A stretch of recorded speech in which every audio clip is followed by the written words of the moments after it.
মেয়ে হলেই সমস্যা, যখন মেয়েরা জন্ম হয় তখনও সমস্যা।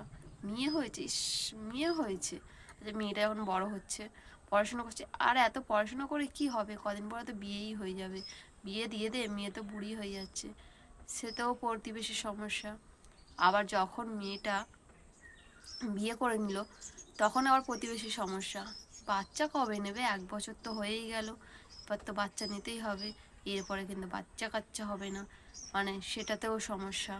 আচ্ছা বাচ্চা কাচ্চা হয়েও গেল, বাচ্চা কাচ্চা যদি প্রথম মেয়ে হয়, ইস মেয়ে হয়েছে তাহলে আর একটা নিতে হবে, মানে 2-3 বছর যদি না যায়, 2-3 বছর হয়তো গেল, তখন বলবে 2-3 বছর তো হয়েই গেল, মেয়ে তো পরের বাড়ি চলে যাবে, এবার তোরা আরেকটা বাচ্চা নেই, যদি ছেলে হয়, ছেলে হবেই হবে, বাচ্চা নেই, মানে এদের জন্ম থেকে মৃত্যু, এদের পিছনে কাটি খাওয়া স্বভাব।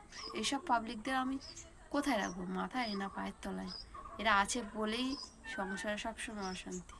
এরা কারোর খুশি দেখলেও জ্বলে, কারোর দুঃখে থাকলেও হাসে, আবার দুঃখে থাকলে তো নিন্দে করবেই, আর হাসিতে থাকলেও সমালোচনা করবে। এদের নিয়ে মানুষ কোথায় যাবে, আর এদের জন্য মানুষটা কোথায় যাবে? মানে এরা কারোর ভালো সহ্য করতে পারে না।